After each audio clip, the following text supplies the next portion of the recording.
दोस्तों मैंने एसएचएम का 4 जो लेक्चर था मैंने अपलोड किया है। पहला क्या था, इंट्रोडक्शन ऑफ द एसएचएम, मतलब फर्स्ट हम ये लेक्चर डिसाइड किए थे इंट्रोडक्शन ऑफ एसएचएम। फिर सेकेंड लेक्चर में क्या था, डेरिवेशन किए थे, डेरिवेशन ऑफ एसएचएम के इक्वेशन का क्या ड्राइव किए थे, x equal to a sine omega t plus five, मैं ये इक्वेशन ड्राइव किया था। फिर थर्ड लेक्चर में मैंने क्या चीज़ किया था, जो इम्पोर्टेंट टर्मोलॉजी है जैसे amplitude, phase and phase constant,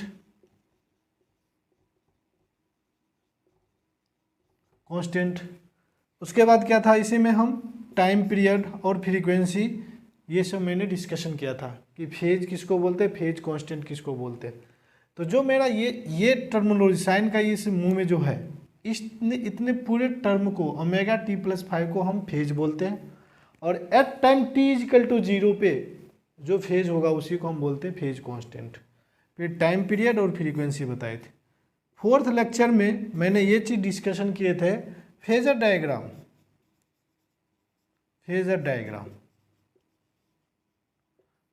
of the SHM.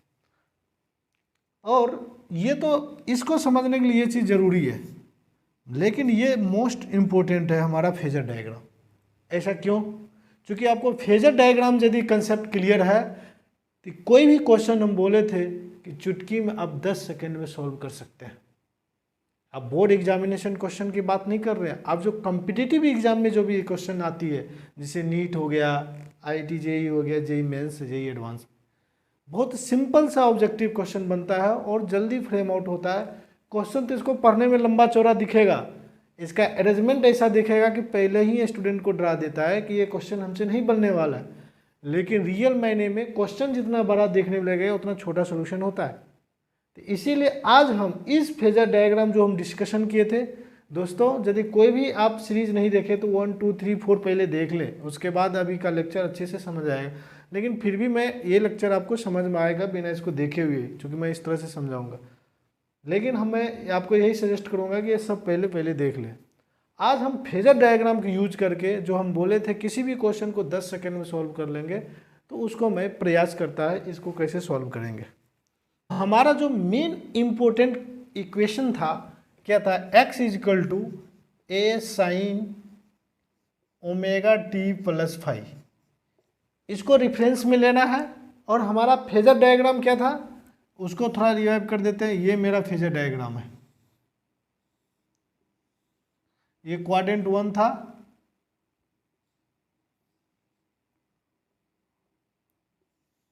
ये 2 हो गया, 3 हो गया, ये 4th हो गया, यही था।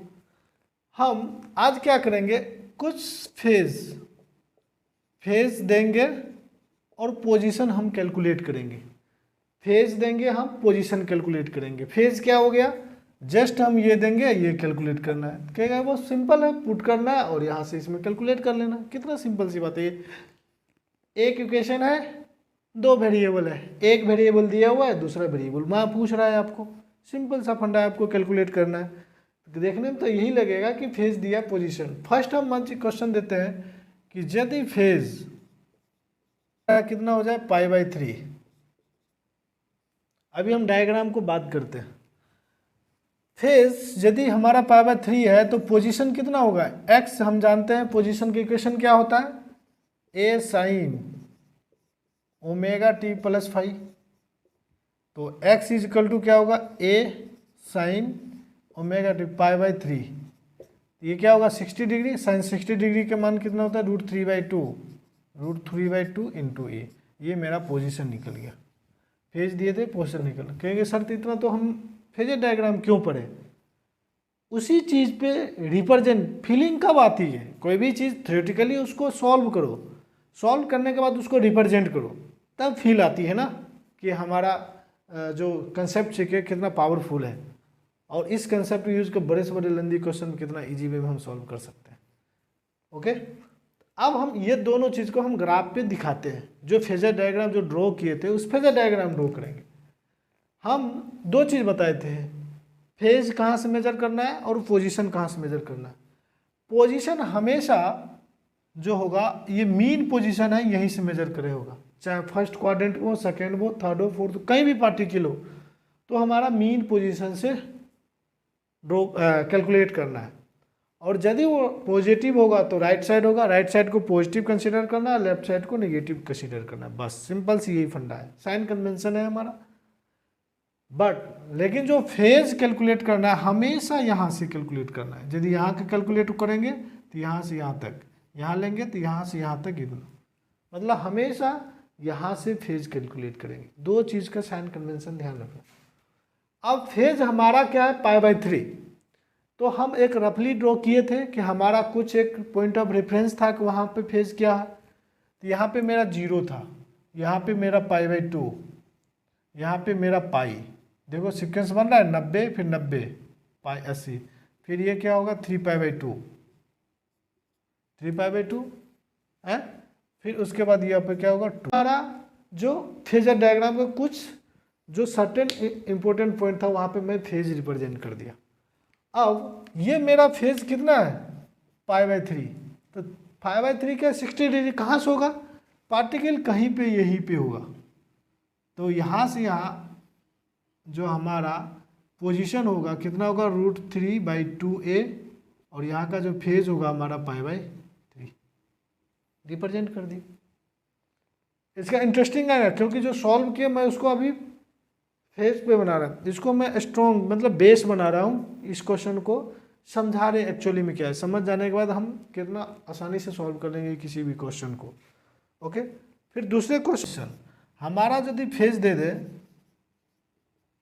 5π/6 लिख सकते हैं दोस्तों, पाई माइनस 5π/6 को क्या लिख सकते हैं, π-π/6 दोगे। अब हम इसको इसमें क्यों तोड़े, क्योंकि ये साइन को जाना है अल्टीमेटली, क्वाड्रेंट वाइज नहीं तोड़ेंगे तो इसके इतना डिग्री का वैल्यू याद करना डिफिकल्ट है, इसीलिए हम ये करते हैं। तो फेज पोजीशन होगा x = a sin ωt+5, यानी कि 5 - π/6, ये होगा फेज ओमेगा, यही तो है ωt+5 का वैल्यू, इसी को तो फेज बोलते हैं। अब π - π/6 ये किस क्वाड्रेंट में है, सेकेंड क्वाड्रेंट। सेकेंड क्वाड्रेंट में सिर्फ साइन पॉजिटिव होता है, तो साइन पॉजिटिव होगा तो इसको ये लिख सकते हैं +a sin π/6। तो π/6 ये कितना होगा दोस्तों 30 डिग्री, तो ये कितना होगा ये साइन 60 डिग्री हो गया, तो साइन ये क्या होगा 30 डिग्री, a 1/2, तो ये कितना हो जाएगा हमारा दोस्तों a/2। हमारा क्या हो गया दोस्तों a/2। अब a/2 अब इसको हम फेज पे रिप्रेजेंट करते हैं, इसी फेज पे हम करते हैं दोस्तों। अब हमारा फेज कितना है 5π/6, कितना है π-π/6, तो पाई तो हमारा फेज यहाँ पे है, यहाँ से पहले कहीं पे, यहाँ से यहाँ कितना होगा π/6 दूरी पे होगा यहाँ से। ओके, तो आप देखो यहाँ से फेज हम बोले यहाँ से मेजर करना है, तो यहाँ से फेज यहाँ तक कितना हो जाएगा दोस्तों 5π/6, ये 5π/6 है, फेज हो गया। अब इसका पोजीशन कितना है a/2 मतलब ये यहाँ से पोजीशन a/2, पॉजिटिव आया हमेशा राइट साइड, नेगेटिव आता तो लेफ्ट साइड, वैसे भी दिख रहा है वेरीफाई a/2 मतलब पार्टिकल यहाँ पे है कहीं। ओके, थर्ड क्वेश्चन हम लेते हूँ, जो फेज लेते हैं हम 5π/4, तो ये क्या हो जाएगा दोस्तों हमारा पाई + π/4, देखो कितना इंपॉर्टेंट, पाई + π/4। तो पोजीशन होगा x = a sin ωt+π + π/4, यहाँ होगा तो क्या होगा π/4, ये क्या होगा थर्ड क्वाड्रेंट साइन नेगेटिव तो -a 45 डिग्री मान कर √2, तो √2 पोजीशन निकल गया। अब देखो हम डायग्राम पे कैसे रिप्रेजेंट करें, माइनस आया लेफ्ट साइड होगा राइट साइड, लेफ्ट साइड होगा। अब लेफ्ट साइड अब यहाँ होगा कि यहाँ होगा, तो फेज से डिसाइड करेंगे। कुछ लिखा हुआ है ना, तो फेज कितना है 5π/6, यानी कि पाई प्लस π/4। तो पाई प्लस π/4 यहाँ से 45 डिग्री कहीं पे होगा, π/4 यहाँ पे। ओके, यहाँ 3π/2 इससे कम होगा, तो यानी कि पार्टिकल यहाँ पे होगा, यहाँ पे नहीं होगा। कितना आसानी से हम दिखा दे रहे हैं, 3 हो जाए दोस्तों। 2π - π/3 कितना आसान है। अब इसका भी पोजीशन निकालेंगे, x बराबर a sin ω t, 2π - π/3। तो एक देखो फोर्थ क्वाड्रेंट, 2π माइनस कुछ वैल्यू फोर्थ क्वाड्रेंट में sine negative minus a 60 degree कितना हो जाएगा 2, सॉरी रूट माइनस कितना हो जाएगा माइनस √3/2 इंटू a। ओके, तो ये वैल्यू होगा। अब इसको रिप्रेजेंट करना, देखना माइनस आया, अब यहाँ भी हो सकता है यहाँ भी, लेकिन फेज डिसाइड 5/3, 2π - π/3 यहाँ पे होगा। तो ये यहाँ से कितना हो जाएगा -2 √2/3a पे होगा पार्टिकल यहाँ। यानी कि first quadrant, second, third, fourth हम सब पे दिखा दिए कि ये पार्टिकल का फेज कहाँ पे होगा। ओके दोस्तों, क्या आप ये आपको समझ में आया क्या है। अब हम इसको कुछ एनालिसिस करते हैं। इतना जो सारा क्वेश्चन हम डिस्कशन किए, इसके कुछ हम की पॉइंट देते हैं। देखो ऑब्जेक्टिव में कैसे क्वेश्चन आता है। एक इक्वेशन था x = a sin ω t + 5। हम एक सिंपल कंसेप्ट, एक डायग्राम बनाते हैं, फेजर डायग्राम।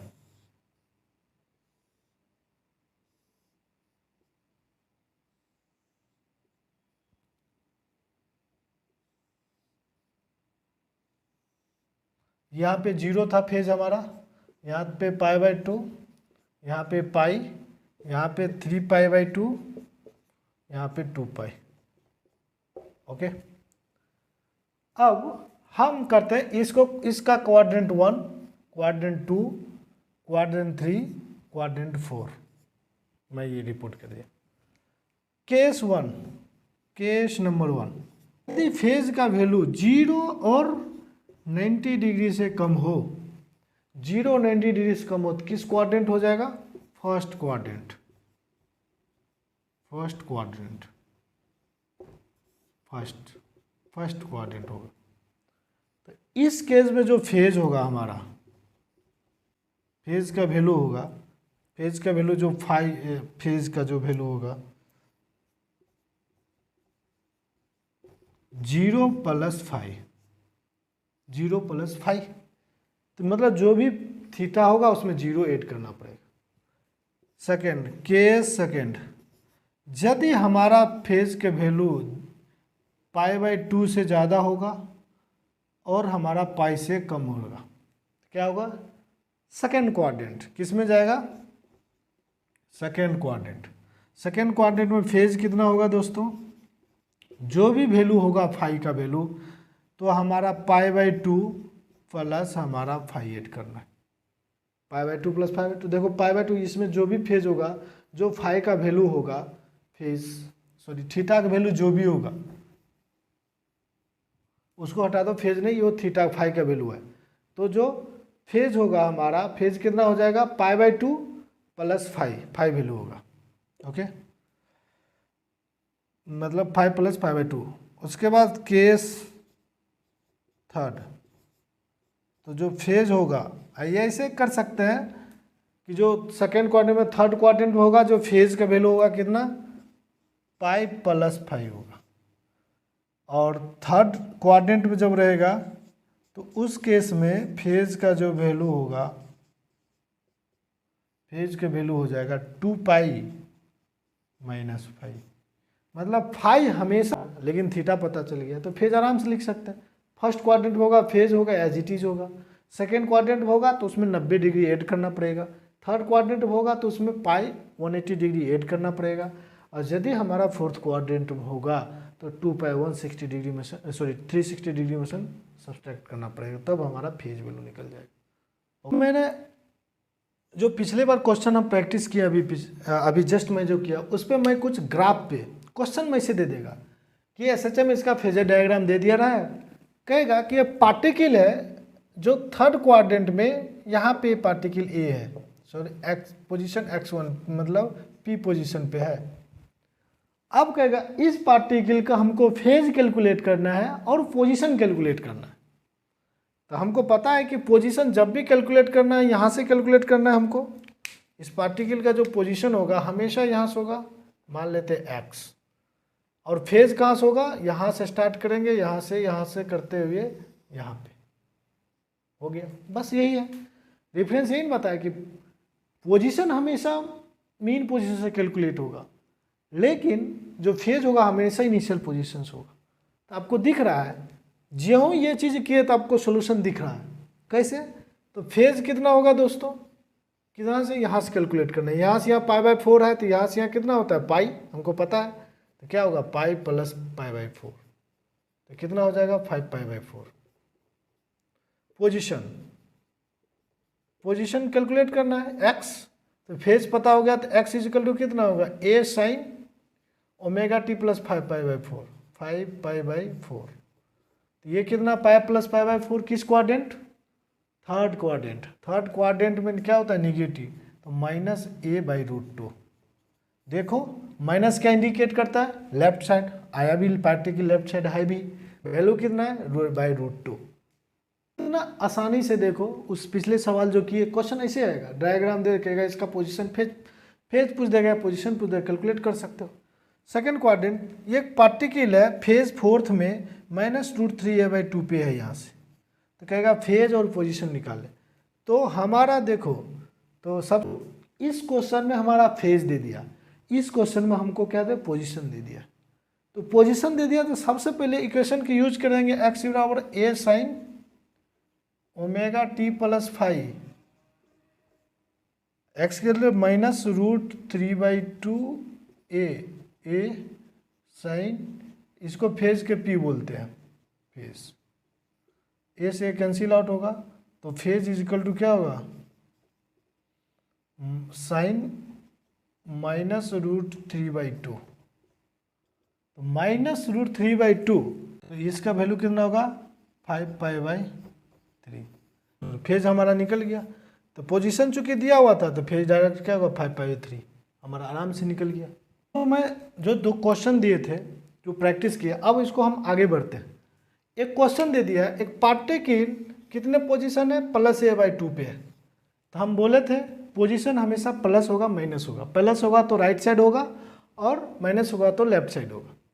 लेकिन राइट में भी दो है, अवे फ्रॉम द ओरिजिन या टुवर्ड्स द ओरिजिन मेंशन रहेगा। Particle moves towards the origin, यानी कि पार्टिकल राइट साइड होगा, फर्स्ट क्वाड्रेंट में होगा कि सेकेंड में होगा हमको पता नहीं है, लेकिन यहाँ होगा ये अवे फ्रॉम द ओरिजिन, ये है टुवर्ड्स द ओरिजिन, तो पार्ट पोजीशन यहाँ पे होगा। और इसका पोजीशन कहाँ से, ओरिजिन से हमेशा मेजर होते हैं, x इजिकल टू दे दिया a/2। ओके, अब इसका पोजीशन तो नहीं है a/2, अब इसका फेज कैलकुलेट करना है। तो फेज होता, फेज यहाँ पे कितना होगा, पोजीशन चूंकि x दिया है, x बराबर a sin ω t प्लस 5, इसी को तो फेज बोलते हैं। तो x बराबर a/2 दे दिया है और a sin फेज, तो a से कैंसिल होगा, तो फेज इज इक्वल टू कितना होगा दोस्तों, क्या π/6, एक होगा 5π/6, एक 5π/6। अब कौन वैल्यू होगा दोस्तों, ये फेज है π/6, तो ये क्या है 30 डिग्री फर्स्ट क्वाड्रेंट, जो कि गलत है। कैसे, यहाँ पे होगा तो particle away from the origin है, लेकिन मूव्स टुवर्ड द ओरिजिन लिख रहा है, तो इस केस की चर्चा नहीं हो रही है। टुवर्ड्स द ओरिजिन इस केस की चर्चा हो रही है, क्योंकि सेम पोजीशन पे a/2 पे पार्टिकल दो बार है, एक बार जाते वक्त का, एक बार आते वक्त का, इसीलिए फेज दो वैल्यू भी आ रहा है, नहीं तो अलग अलग आता, एक ही वैल्यू आता। तो मेरा क्वेश्चन के मतलब इसे क्रॉस वेरीफाई भी होता है कि मेरा क्वेश्चन सही है, मतलब दो बार जा रहा है सेम पोजीशन, एक बार जाने क्रम में, एक बार आने क्रम में, लेकिन पूछ कौन रहा है, हमारा आने वाले क्रम का, इसीलिए ये वैल्यू नहीं होगा, हमारा ये वैल्यू होगा कितना 5π/6। तो इसका जो फेज होगा हमारा कितना होगा, यहाँ से 5π/6, 5π/6। ओके, तो ये ध्यान रखना है। अब दूसरे question, x equal to minus a/2। अब माइनस क्या रिप्रेजेंट करते हैं, लेफ्ट साइड। अब यहाँ पे होगा जाते वक्त की आते वक्त का, हमको पता नहीं, क्वेश्चन मेंशन है moving away from the origin, तो यानी कि ये केस होगा हमारा ये। और यहाँ का जो पार्टिकल का पोजीशन दे दिया, ये हमेशा मीन पोजीशन से कैलकुलेट करना है, a/2 माइनस। तो x इजकल टू क्या होगा, minus a/2 equal to a sine phase. तो a से कैंसिल आउट हो जाएगा, तो साइन फेज इजकल टू क्या होगा, -1/2। क्या रिप्रेजेंट करेगा, -1/2। तो ध्यान रखना फेज π/6, ध्यान रखना 30 सत्तर 210 डिग्री के आसपास आएगा। तो यानी कि 210 डिग्री कितना हो जाएगा, मतलब इसको ऐसे कैलकुलेट करेंगे 80 + 3 पाई प्लस, इसी को 7π/3 के लिए पाई प्लस π/6, तो कितना होगा 7π/6। देखो पाई यहाँ से फेज पाई है, यहाँ से कितना दूरी पे होगा, π/6 पे होगा, तो तब ना टोटल फेज कितना होगा 7π/6 दूरी पे, a/2 पे 30 डिग्री हो गया। अब इसी में पार्टिकल एक आते क्रम जो होगा फेज होगा π/6 होगा। ओके, तो दोस्तों इस तरह का क्वेश्चन आप हमको, जो 3 टाइप का क्वेश्चन था, सबसे पहले फेज दिए, पोजीशन कैलकुलेट किए, फिर उसके बाद ग्राफ जो फेजर डायग्राम ड्रॉ किए उस पर पार्टिकल का पोजीशन लोकेट किए, फिर वहाँ से हम फेज और पोजीशन कैलकुलेट किए, फिर हम पोजीशन दिए, पोजीशन देने के बाद हम फेज कैलकुलेट किए। तो 3 स्टेप था, फेज दिए, पोजीशन कैलकुलेट किए, फिर फेजर डायग्राम पर हम पार्टिकल को लोकेट किए, फिर वहाँ से हम फेज और पोजीशन कैलकुलेट किए, फिर लास्ट स्टेप में हम क्या किए, पोजीशन बता दिए पार्टिकल का और उसको हम फेज डायग्राम ड्रॉ किए। ओके दोस्तों इसी 3 टाइप का क्वेश्चन जनरली किसी भी कम्पिटिटिव एग्जामिनेशन में फ्रेम आउट होता है, और इसको अच्छे से समझना है, बार बार इस वीडियो को देखना है, और हम उम्मीद करते हैं कि आप जब क्वेश्चन आप प्रैक्टिस सेट कर लगाओगे तो आपसे क्वेश्चन जरूर सॉल्व हो। Thank you.